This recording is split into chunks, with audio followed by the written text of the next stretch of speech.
So thank you, ma'am, and thank you, agricultureinformation.com, for giving me this opportunity to interact with all of you. And I will be talking about the climate change. Before that, let me introduce myself. My name is Sudhanshu Srivastava, and yeah, am I audible correctly?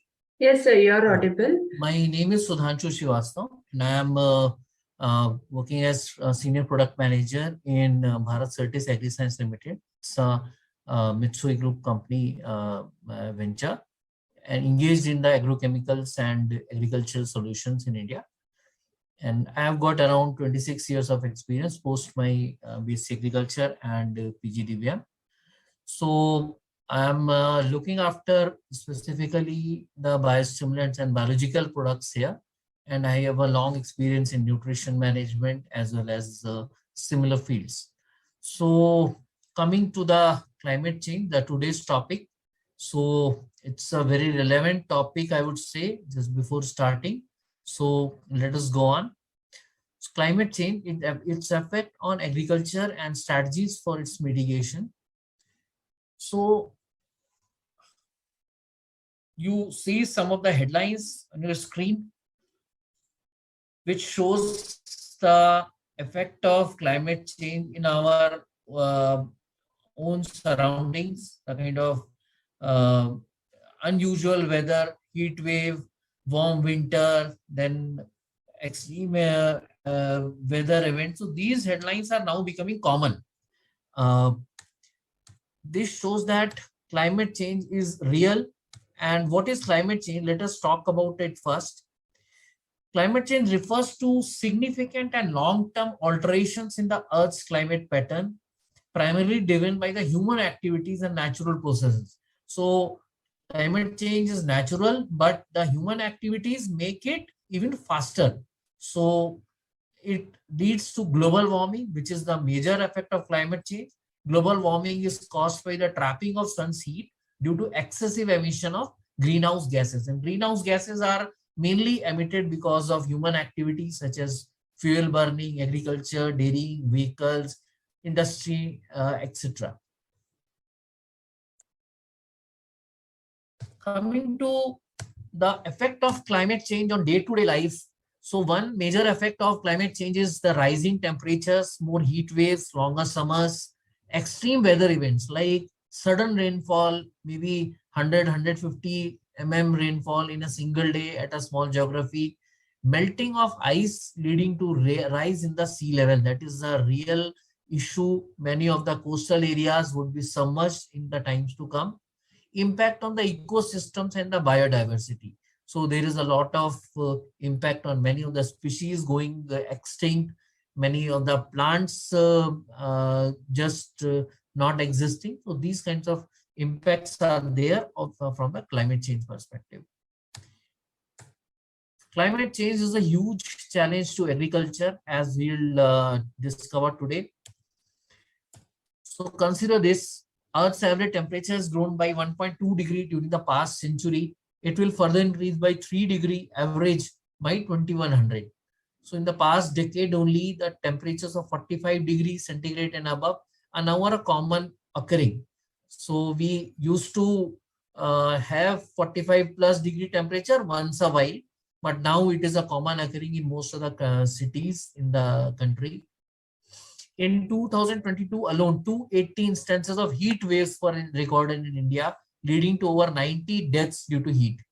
Unexpected weather events like long spells of drought, sudden heavy rainfall, rainfall in usually dry months. So these are the kind of thing that we witness nowadays, and very unpredictable weather is there, and very warm and unpredictable weather is seen. So it becomes a real danger to agriculture.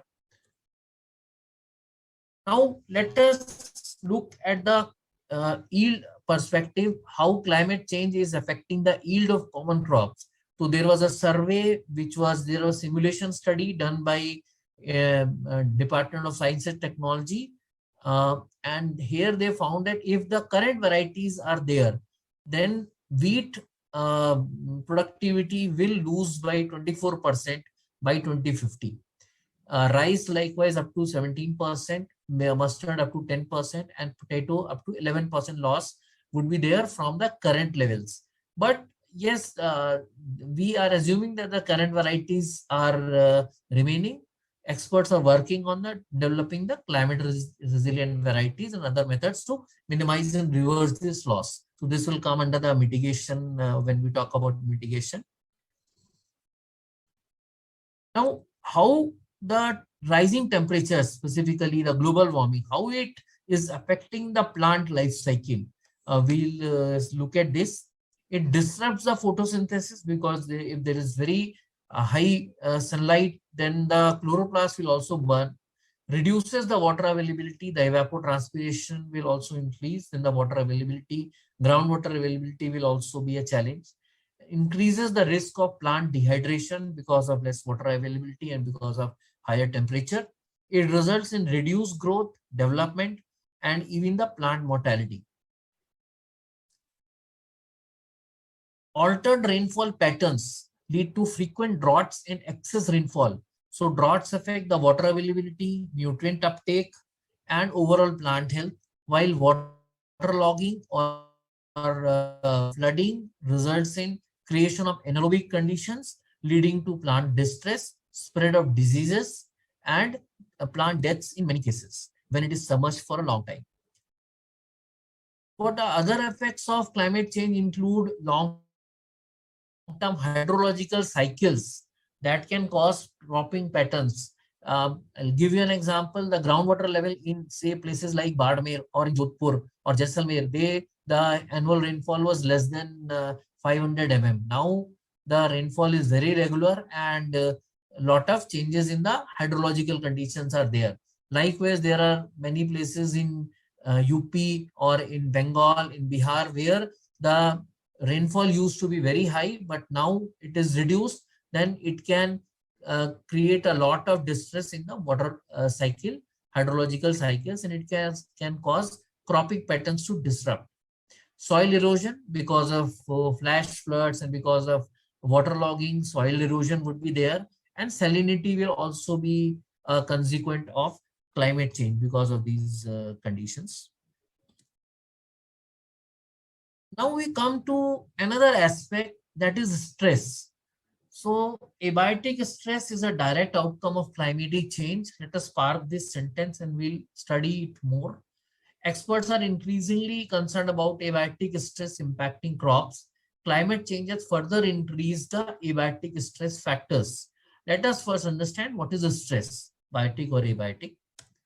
So how we define stress? Stress is any deviation from the optimal conditions that affect the ability of plant to grow, complete its reproductive cycle, and achieve its genetic potential, which constitutes stress. Anything that can affect the plant's normal metabolism is stress. Stress may lead to stunted growth, suboptimal production, less production, susceptibility to other stress factors like biotic stress also, or death also. Stress may be classified as abiotic stress, which is caused by the natural factors or non-living substances, and biotic stress, which is caused by living beings causing injury or diseases. So abiotic stress may be high temperature, low temperature, light intensity, moisture stress, flooding, mineral deficiency, salinity, or pollution. While biotic stress, microorganisms like bacteria, fungi, and viruses, insects, nematodes, large animals, weeds and parasitic plants, and human activity. These all constitute the kind of stress that a plant has to endure. Now, when we study the effect of abiotic stress, so the blue portion shows abiotic stress of say around this whole graph shows that this is the yield potential. The blue portion shows abiotic stress, which reduces the yield by 64%. If a plant has a capacity, if a crop has a capacity of say producing 100 quintal, so we realize only 24 quintal, 24%, that is shown in the dark green. In the light green is 11% of loss, which is due to biotic factors, and in the blue is the 64% of loss because of abiotic factors. So abiotic stress, we don't pay much attention to abiotic stress, but abiotic stress is much more disruptive than the biotic stress. So coming to the effects of abiotic stress can make a lot of difference to the plant. One is at the cellular level. In the cells, the excessive production of reactive oxygen species, these are toxins uh, which are produced during the metabolic activities of the plant, and if their overproduction is there because of stress, then it will lead to damage to the organelle. These are just like acids. They are very corrosive toxins that are released. At the whole plant level, tissue damage can be there. Plant response to be stress. Stomata can be closed, which reduces the transpiration. Stress hormones are released, which again disrupt the plant physiological activities. Structural adaptations. Plant can have a thicker cuticle layer, or they can have a thorny adaptation. These kinds of adaptations are there in order to combat the stress. Then change in the reproductive cycle. If there's a lot of stress in the environment, the plant will try to complete its reproductive cycle early. Therefore, sometimes you see that in crops like wheat, you witness after 30 days only the panicle initiation is witnessed if there is a lot of heat or moisture stress. So these kinds of changes are there due to the abiotic stress. So how we control abiotic stress, how we take care of abiotic stress, that is the major thing and major talk of the times.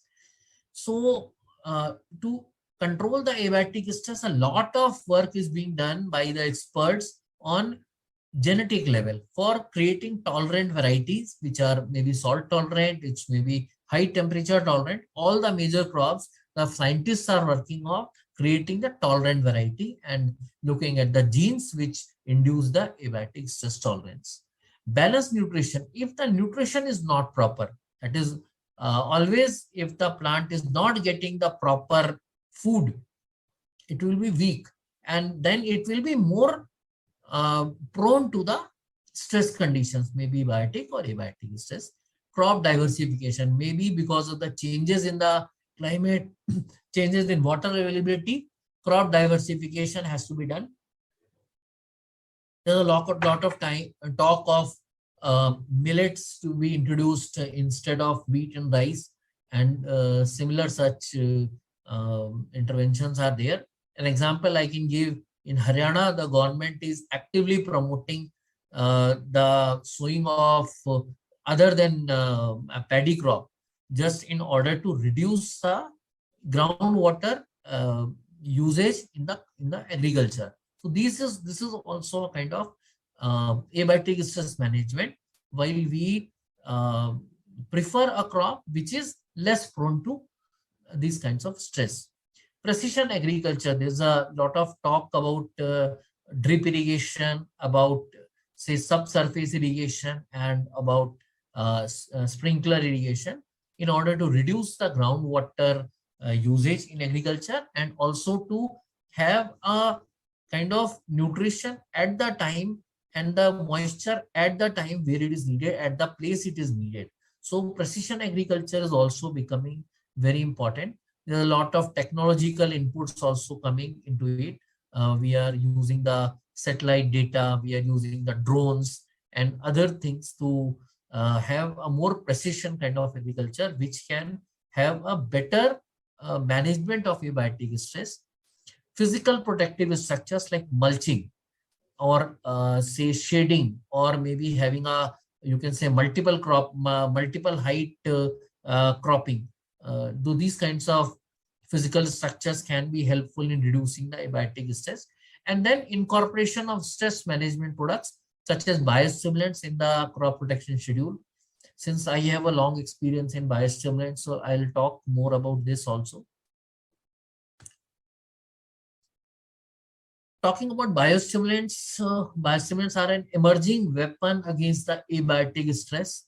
Biostimulant means any substance whose primary working when applied to plants, seeds, or rhizosphere is to stimulate physiological processes in plants and to enhance its nutrient growth, yield, nutrient deficiency, uh, crop quality, and tolerance to stress, regardless of its nutrient content. So we have been talking about fertilizers, which have a direct nutritive value, but there are certain chemicals, certain products which have indirect value in addition to nutrient.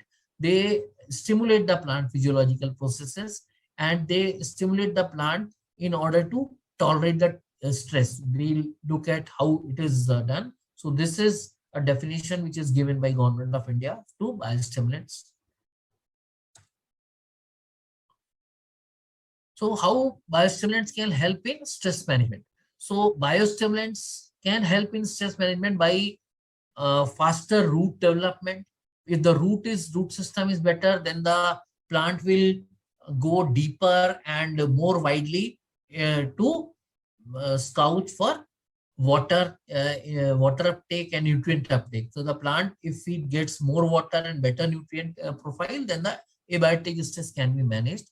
ROS scavenging. We learned that ROS are toxins which are directly injurious to the cell organelles, cell parts. So these biostimulants do scavenging or cleaning of ROS or mitigation of ROS to help in abiotic stress management. Upregulation of stress tolerant genes. There are certain genes which help in stress tolerance in the plant very naturally. So these products help in upregulation, that is in the more activity of those genes which are stress tolerant. Activate metabolic pathways which are affected to combat stress, and essential components of many physiological processes. So if there is any deficiency of a physiological component, if there is any deficiency in the metabolic pathway component, then the stress will be even more. So biostimulants can help in reducing the stress by these processes. Now I talked about ROS. I'll talk a little bit in this diagram. If you see the green part, where this is a healthy plant, a healthy cell part, where ROS, this red portion, this ROS is being fully, you can say, neutralized by antioxidants. So the ROS is under control. ROS is produced because of the metabolic activities. So everywhere every cell ROS production is there. It is a very normal process. But when it is very high because of abiotic stress, then it causes damage. So in the cell in the left side, this ROS is very high and there is very less of antioxidant to neutralize it. So what it is doing? It is killing the plant. It is damaging the DNA. It is damaging the endoplasmic reticulum. It is damaging the cell membrane. It is damaging the vacuole. So the cell is in a total disarray and the cell dies eventually. So this is the effect of ROS. And in the right side, as I said, if the antioxidants is in a higher quantity, ROS will be minimized. I take a second to also say that this is a very real situation in our human body also.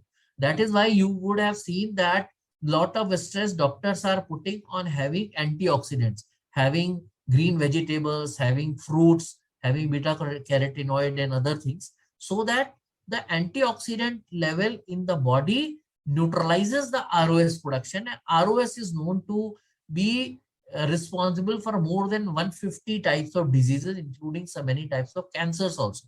So it is a very relevant thing in the human physiology also and in the plant physiology also. Coming to the cell level, see, actually, if there is a fight or if there is a turmoil going on in my house, what I will do, I will first of all, I'll try to shut my front door. So this is the thing that is done in the tissue also. When there is a lot of stress in the cell, look at the left side of picture, the stomata is closed. and there is a lot of ROS and low level of antioxidant. So when the stomata is closed, there is no exchange of gases, there is no exchange of water. So all the production is stopped. So in the right side, when the antioxidant have neutralized the ROS, the stomata is open and the things are normal. So if there is a lot of stress, then the production of the plant will also be very much affected. So this is a part of my experience. This was a seaweed extract, and we had applied it to a gram crop, Bengal gram crop. And when I went to the farmer's field, I plucked a small branch of the gram where the seaweed extract was applied, and where it was not applied also I took it. The first thing that I noticed is that there's a lot of branching in the seaweed extract applied product, and there's a lot of budding also, while in the untreated the less branching and less budding is there. Then when I kept this thing for around 1.5 hours, so even after 2 hours of plucking from the plant, so this photograph I had taken after 2 hours of plucking from the plant. So even after 2 hours, this portion, it was fresh because it was 100% stress free. And as and when this untreated portion was plucked, it started wilting. So it wrinkled after the 2-hour journey. So you can just see the level of protection that a good biostimulant can give to the stress factors. I'll talk about some key biostimulants and their roles in plant physiology. So, talking about humic acid is mined basically from the coal mines, and also plant extract based humic acid is also there in the market. So the main role of humic acid is that it acts as a food for microorganisms which are in the soil. In the soil, if the microorganism level is less, then the plant activity will also be reduced. So it acts as a food for microbial activity and helps in conversion of nutrient in the available form. Whatever fertilizer you are applying, these fertilizer will become available to the plant. It enhances the root growth. It's a very good soil conditioner. It improves the soil condition, and it helps in management of abiotic stress also. Coming to amino acids. Amino acids are building blocks of protein. Without amino acid, there are around 21 types of amino acid, and they're just like alphabet.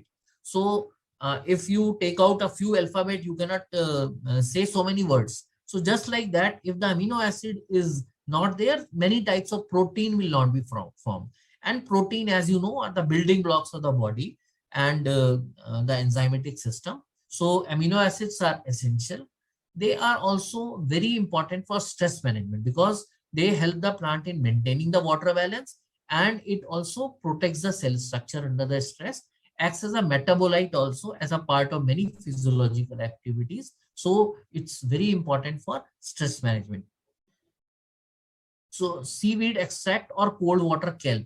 So these cold water kelp extract are taken out from very cold areas in the Atlantic Ocean and in many other parts of the world where there is a lot of sub-zero temperatures. And these seaweeds are growing naturally there. They are harvested and they are processed for use in agriculture and in many other industries also. So these are excellent ROS scavengers. They just clean the ROS very effectively. They are very good soil conditioner. They increase the water holding capacity of soil by many times, and it contains a lot of plant hormones also. Coming to vitamin C, as you already know that vitamin C is a very important vitamin for human physiology also. Then vitamin C is very important for the plants also. So it is involved in a multiple metabolic pathways leading to optimal plant growth and absorption of nutrients. And it also have a triple positive effect. If vitamin C in the plant is more, then we will also get, as a human, we'll also get a good vitamin C content of this. And if vitamin C is there, then the shelf life enhancement of the post-harvest product is there. Then it also increases the resistance of plant to various kinds of stress. Vitamin B1, it's another vitamin which is also plays a lot of vital role in many physiological activities, mainly also in the energy metabolism, that is the activation of ATP and many other processes. Coming to vitamin E, it is also a very important source of ROS scavenging, and it protects the chloroplast in helping the maintaining the photosynthetic activity. Thus, it enhances the tolerance to various environmental stresses. Bioinositol, it's also another compound which is very important in the physiological activities processes, helps in osmoregulation, protects and against osmotic stress, regulation of cell elongation, pollen development, many other rules are there for bioinositol. So these are some of the biostimulants. We are introducing two products from Bharat Surtis Agri Science Limited, and which are incorporating all these products. So this is a mixture of all the biostimulants that we have talked about, and these are excellent products which are developed by Novozymes Bioact, which is a global leader in biological processes. So I take this opportunity to talk about these products also in short. So Toki is a granular product, and Kundan is a technical product, which is 100%, 98% Proventus product. So these contains humic acid, amino acid, kelp extract, bioinositol, ascorbic acid, alpha-tocopherol, thiamine, and many other components. 7 key components are there. So the benefits of Toki and Kundan, it helps in better germination, rapid root growth, better nutrient uptake, help in surviving the transplantation shock. So when we transplant a crop from the nursery to the main field, the plant observes a shock. So it helps in surviving the shock. It helps the plant to survive the adverse environmental conditions. So all these conditions can have a very good role in mitigation of environmental stress. Toki is formulated as a granular product, and this dose is around 4 kg for general crops, 8 kgs for potato and sugarcane, and for fruit trees is 100 to 150 gram per tree, depending upon the tree size. I'll just take you through the results. Excellent results we get in the field. A few pictures just to showcase the results. So in most of the crops, we are promoting this product, and we are selling this product in more than 5 lakh acres per annum. So talking about Kundan, Kundan is a 100% water soluble product. When it comes in water soluble pouches, which directly when you put inside the tank, it gets dissolved, doesn't leave any residue. So it is well suited in drip irrigation. It does not leave residue. It can be applied to all crop stages and can be mixed with other water soluble fertilizers applied along with drip. Time of application is 100 to 200 gram. We can use it multiple times. While Toki had to be used within the 30 to 60 days interval, there you can use it multiple times through drip or drenching. In most of the crops, the dose is around 100 to 200 gram. We have got a recommendation for this product from NRCG for grapes. So grapes, they have their own recommendations, and many other crops, it can be, all the crops it can be used, either drip, drenching or spray. Some of the results, excellent. Here I would like to showcase the abiotic stress.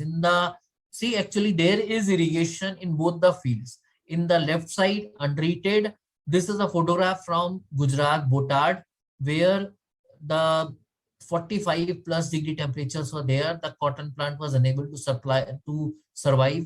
We provided Kundan through drip irrigation, and the result is astonishing.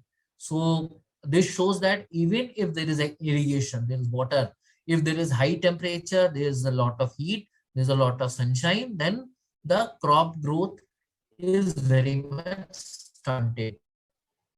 So this is a photograph in cabbage. Within 15 days, the cabbage is production is just cabbage has grown like anything. So this we did in Hapur in last year, October.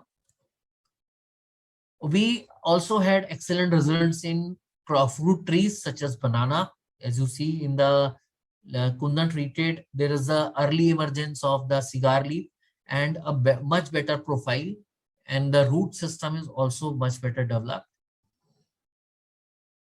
Pomegranate, as you can see in the picture, pomegranate, the plant growth is very healthy. It survives a lot of abiotic stress, and the root system also develops very fantastically. Lots of the flowering is there, more number of female flowers is there. So excellent results that we got. This photograph we had taken in Gujarat. Then coming to grapes, grapes have been approved by tested and approved by NRCG Pune, and excellent results we got in grapes production, production quality, and the keeping quality of the product. So key learnings today: climate change is a huge challenge to agriculture. The effect of climate change are already visible to us. Effects of climate change has enhanced the importance of abiotic stress in plants. Abiotic stress causes huge losses in agriculture through its disruption of plant processes and overproduction of toxins, this is ROS, that further damages the plant system. Scientists and agriculture experts are working on strategies to mitigate the effects of climate change and managing abiotic stress. Farmers should adopt these upcoming technologies in order to save their crops from abiotic stress. Biostimulants are an important tool in abiotic stress. We discussed some key biostimulants and learned about two products having these biostimulants, Toki and Kundan, which are being marketed by Bharat Certis Agri-Science Limited. So this is about the topic of the day. We invite the questions. Thank you very much, sir, for an informative session. I will take up the questions from the participants now. In the meantime, can you please stop sharing the screen, sir? Okay, I'll do that.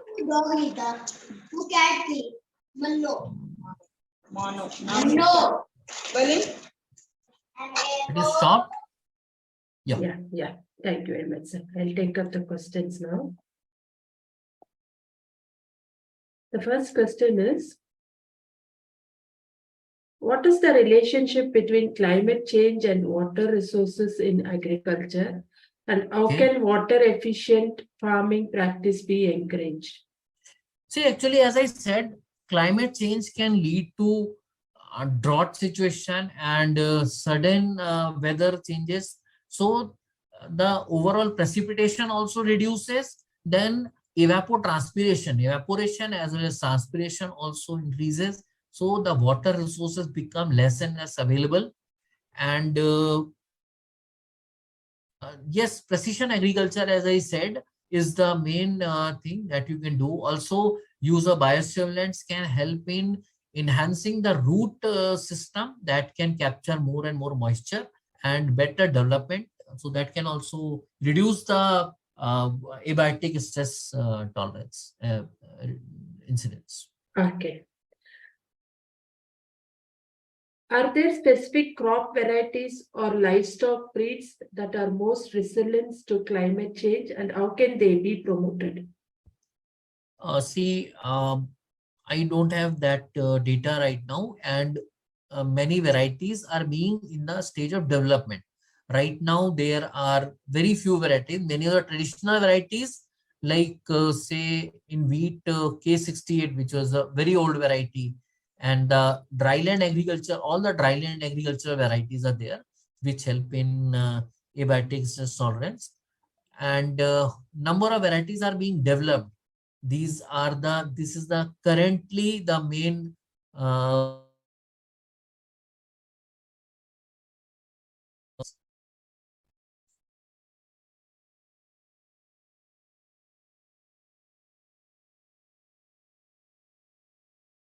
Okay, I will take up the next question, sir. Yeah. How do changing climate conditions impact distribution of pests and diseases in agriculture, and what Yeah. measures can be taken to manage these challenges? See, actually, very good question, I would say. See, climate change can change the way pattern of breeding of pests. You know, example of white fly infestation that keeps on coming. That is due to the climate change, due to the very dry conditions. Then mites attack, that kind of pressures are there. Then you would have seen the locust attack of 2020-21, which was very severe. And this is one of the direct outcomes of climate change, because they are because of their main the conditions of their breeding were met, which were earlier suppressed, so they bred like anything, and that led to this end of attack. So then there can be factors such as such as waterlogging. If the waterlogging is very widespread, then the diseases can be higher. Another thing that is important is that biotic factors like diseases and pests, they are also insect. They are also very effective when the plant is weak. Plant may be weak due to abiotic stress, also due to lesser nutrition, lesser water. So when you are weak, you are more prone to this kind of insect and disease instances. So if we take care of the plant nutrition, if we take care of the water availability, if we take care of precision agriculture, if we grow resistant varieties, then the incidence will be very less. Another example, I remember about the black thrips. Black thrips was a challenge to many agriculture scientists in 2020, 21, and 22 also. So this is also a direct impact of the abiotic stress. That was a very dry climate that led to more instance of black thrips. So these kinds of effects are there. Okay. What are the regions most vulnerable to climate change induced agriculture challenges, and why? See, actually, as a whole, India is very much prone to agricultural these kinds of stress, as we see in the today's in the scenario also, this year also. There's a lot of La Nina effect is there, and here the irrigation facilities are not very proper. We have been trying to develop this precision agriculture, but very less, only 5% of India is under this kind of thing. Please request you to please mute while the discussion is going on. So Sir, just a minute, sir. Just a minute. Unmute your mic, sir.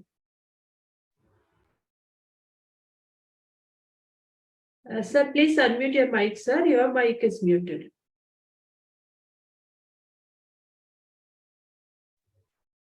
now it is unmuted. Yes, sir. Now you can proceed. So India is one of the major areas where climate change, the effects of climate change is very much visible. Yes, it will be more visible in areas which are rain-fed, which are having lesser irrigational facilities, and which are dependent on the monocrops. So where there is a good diversification of agriculture, where precision agriculture and crop diversification, the climate change effects can be minimized by the farmers. Talking about the natural conditions, so whole world is now under the climate change problem, and India is one of the major sufferers of that. Okay. How can government and international organizations support farmers in adapting to and mitigating climate change impacts? See, one part is research, where they are researching on genetic level for developing the varieties which are important for abiotic stress management. and climate change management. Second part is that government can provide specific subsidies or specific encouragements, just like Haryana government is doing for encouraging maize farming or encouraging mustard or other crops. So crop diversification and reducing the stress on monoculture, that can also be very important step from the public perspective. And government can also fund studies for better hepatic stress management. Uh, Another thing is that the role of biostimulants is very important. The government can also encourage the farmers to utilize biostimulants, encourage the farmers to have a better nutrient, balanced nutrition, and all these kinds of things. So this will also give you a healthier crop and lesser effect of climate change. Okay. What are the economic implications of climate change on agriculture, and how can policies help farmers cope with these challenges? See, I have dealt with the effect on agriculture. It can be massive, as I have seen shown you in the slide. It has been estimated that a lot of yield reduction can happen due to the climate change. It will have a direct economic effect on the poorest of the society, that is the farmers, and that is the main area of concern. Policy, as I already dealt with, policy, first thing is that the government has to come with you can say practical and applicable kind of very realistic policies and realistic measures to combat the climate change. Now, till now, climate change is only restricted to conference halls and not coming out of that. Still, uh, uh, even though we are seeing a lot of effect, but nothing on ground is being seen. In fact, a number of private companies are working on these climate change mitigation activities, including Bharat Certis. But very sad to say that government is still at a limbo. So a lot of direct intervention from government is a need of the hour. Okay. Yeah, one more thing, that said and done, agriculture is also a big contributor to greenhouse gases. So policy intervention to reduce the uh, agricultural output of greenhouse gases is very important. And research has to be done for reducing this impact. Okay. I'll move on to the next question, sir. Are there successful case studies of countries or regions implementing effective strategies to mitigate climate change effects on agriculture? I don't feel that still a lot of work has been done on this because it is a very new concept. But one example I can give you, that is for Israel. I think, Manish, please mute. Please Yeah, mute him. please Yeah, continue. please. Sorry. One example I recall is that of Israel, where Israel has one of the most hospitable lands in the world. They have very low water resources, but they have adopted precision agriculture, and Israel has one of the best agricultural productivities. So even before the talk about climate change was there, the effects of climate change were real in Israel, and they have adopted that. So this is one of the major examples where the government has proactively, even before the talk of climate change was there, because it was the lead of their hour. It was very easy for them to say that we cannot grow anything, but they are now growing every vegetable, every crop, using precision agriculture and using biostimulants and other techniques. Okay. Yeah.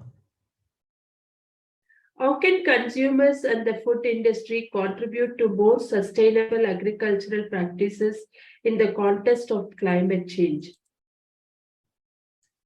Ma'am, contribution can be manifold. One thing is that the consumption pattern that drives the usage of crops which are resource intensive. Like, for example, Government of India has declared this year as the year of millets.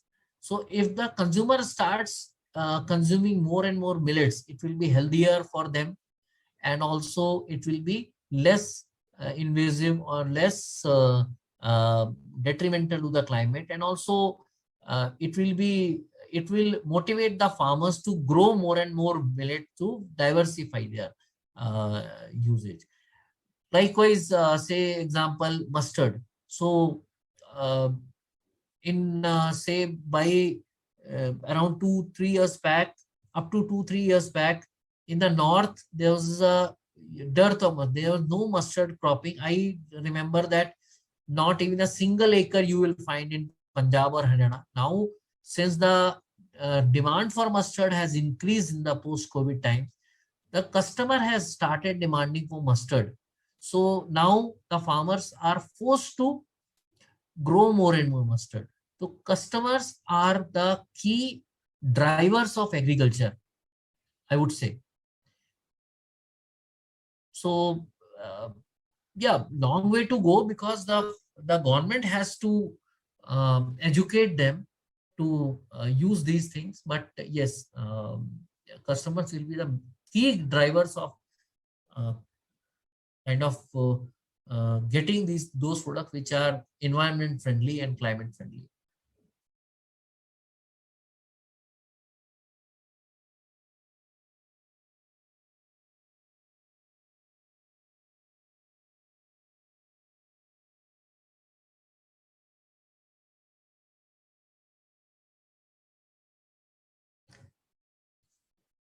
Any other questions, ma'am? Yes, sir. Thank you very much, sir. I have completed the round of questions from our members. We Okay. have few invitees from your side, sir. If they have any questions, they can unmute their mic and ask. Participants, if you have any questions, you can unmute your mic and ask. Keep on interacting with these are all my colleagues, and we keep on interacting. Okay. Yeah.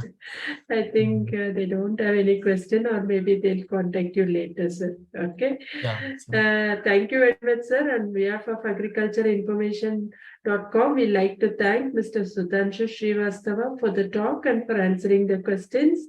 I'd like to also thank all the participants in this meeting. This meeting will now be closed. Thank you. You're most welcome, sir.